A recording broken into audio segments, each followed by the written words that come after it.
Then you should have not eaten afterwards. I needed to eat. Later on, maybe that will be the last. Are we live? Oh, come on. Come on. Hey, everybody. How you doing? This is Steven Padernacht and Vera Kovali. Welcome back, everyone. Vera Kovali is from Maldives.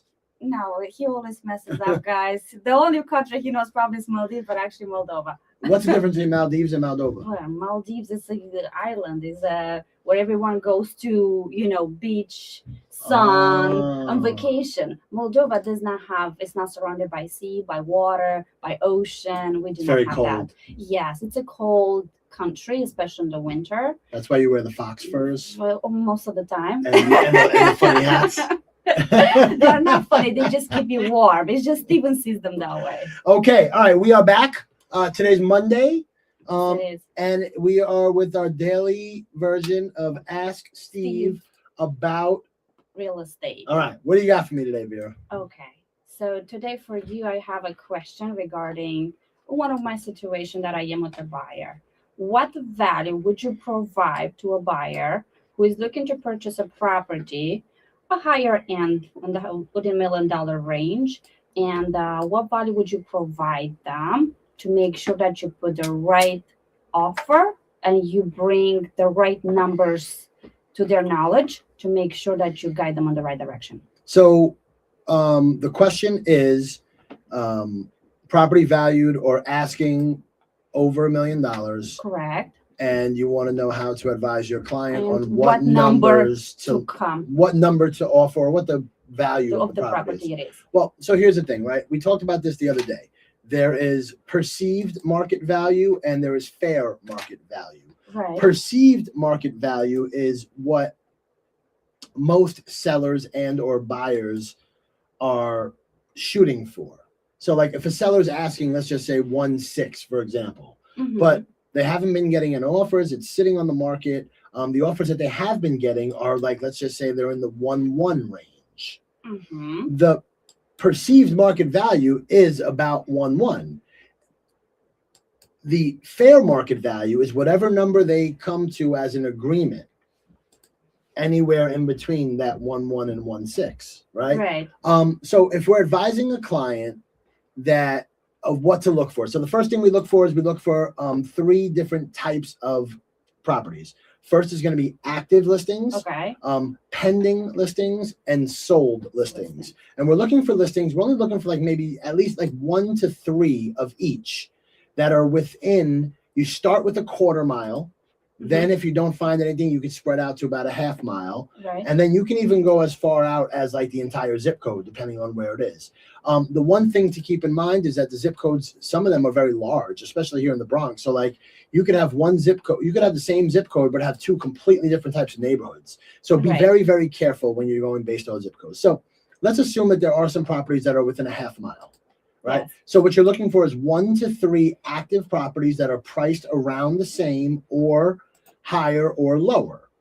It doesn't really matter as long as they're similar style of home, because the data from the active listings will tell you certain things.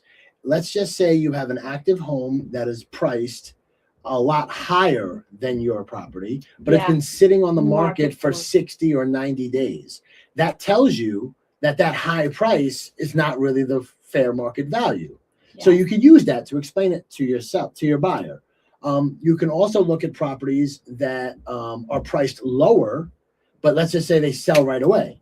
Again, it's just data for you to be able to talk to your buyer about. But the main focus should be on sold and pending versus active? The main focus should be on sold and pending. That is correct. Yes, Vera, you're 100% correct. So next we'll go to pending. Pending, what we're looking at is 2 different things. We're looking at the price point and we're looking at how fast it went pending. Days on market. Days on market. If it's, again, same thing, right? Like if you have a property that's been sitting on the market for 60 or 90 days, you have to assume that it's probably not pending for the same price that you see online. Yes. If it's been asking, let's just say 1.4, but it's been on the market for 70 or 80 days, you got to assume that there was some wiggle room and it didn't sell for 1.4. Yes. Now that's not public data that you could just get. So you might have to call the agent and see if they'd be willing to give you some sort of insights. A lot of times they won't, and they're not necessarily required to. The last and most important thing to look at is the sold comparables.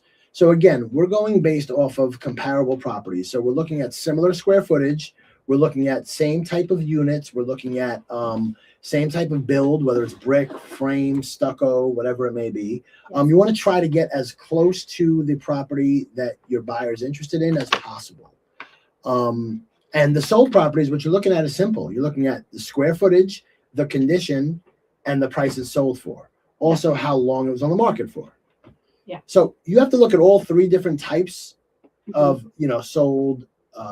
sold, pending, and active, and come up with a number that you think this property is valued at. That's where I'd start. Now you could start digging in a little bit deeper if you wanted to, and you could look at, if you're looking at, let's just say a 3 or 4 family, you could look at the income that's coming in. You could say, there's 3 bedrooms here, there's 4 bedrooms here, there's only 1 bedroom in this one, so the 3 bedrooms are valued a little bit higher. Hey, there's a backyard that might add a little bit of value. The condition, of course. So you asked me about numbers, but you have to look at the condition also. If something is completely renovated, whether it's not completely renovated. You want to look at the age of the mechanicals. You want to look at the condition of the home that you're buying and also the condition of the other one. So you can see, it's not really a straightforward answer. Yes. Every agent has their own way of running comparables and coming up with these numbers. So that's why it's important for buyers to, work with somebody that they trust. Yes. And you got to be able to explain your numbers. It's not like, hey, I think you should offer 1 point whatever. I think you should offer 1.4 and take my word for it. Wink, wink. No. That's not how it works. You got to be able to explain your numbers. Absolutely. Everything has to make sense at the end of the day. When you add them up, it has to be a cap rate, the NOI on the back end. So, you don't feel like you're overpaying for a property that's not really worth and the value's not there. Yeah. So the cap rates and the NOIs are really reserved for properties that are multifamilies. Excuse me. And when I say multifamilies, I'm talking starting with 2 families. No, I wouldn't even talk. I wouldn't even look at cap rates, and because the thing is, in this market, if you're buying a 2 or 3 family, the best buy in this market, in my opinion, the best buy in this market is house hacking. Buying a 2 family or a 3 family and living in one of the units and collecting rent to help pay your mortgage in the other unit. That is the best buy in this market right now. Cap rates and NOIs, that's really reserved for properties that are like income producing. Right? Like a 2 or 3 family house is not throwing off that much of a cash flow. Right. You're buying a 2 or 3 family house because you're hoping for the longevity, for the equity, for you to buy it at 1.1 and then in 5 or 10 years it's worth 1.4, 1.5. Even more sometimes. Yeah. You're hoping for that. If a property cash flows, that's great, but in this market it's very, very difficult. Like, think about it, right? Mortgage rates are in the 6s and 7s and prices are through the roof. So just think about that, right? Like a 2-family home for $1 million. Let's say it's 1.2. You put down $200,000, you have $1 million loan, right? $1 million at, call it 6.5% is going to be $65,000 a year. $65,000 a year divided by 12 is about $5,700 or $5,800 a month. Here we go again. You got taxes, which are probably going to be anywhere from $7,000 to $10,000. So you're into it for $5,700 plus your taxes, probably put you at about $6,500 a month. Plus, you're going to have to pay for insurance. You got to pay for water. You got to pay for heat. You got to pay for electricity. You got to pay for, I think I hit all of them, right? So by the time you're done with it, your number is like $7,500 or so per month. If you've got 3-bedroom apartments, let's say you've got 2 3-bedroom apartments, you're probably going to get $3,700, $3,800. What's 37 times 2? 74. You're just breaking even. Yeah, it's not like back in the day where you could buy a 2-family house for $400,000 and rent it out and collect $7,000 a month. It's not like that no more. Not with interest rates where they are, and not with prices where they are. So again, your 2 or 3 family home, you've got to put down a lot of money to keep your mortgage payment low. Yeah.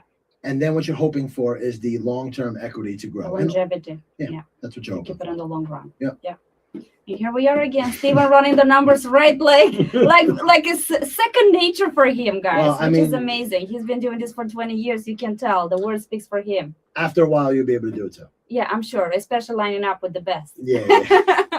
Okay, so you're good? Yes, we All right, are. you're good. Okay. Guys, thank you so much for joining us, and we will see you tomorrow. If you have any questions about buying, selling, leasing, anything real estate related, please shoot us a message and keep sending us your questions, okay? Because that enables us to be able to answer the questions that people actually want to know.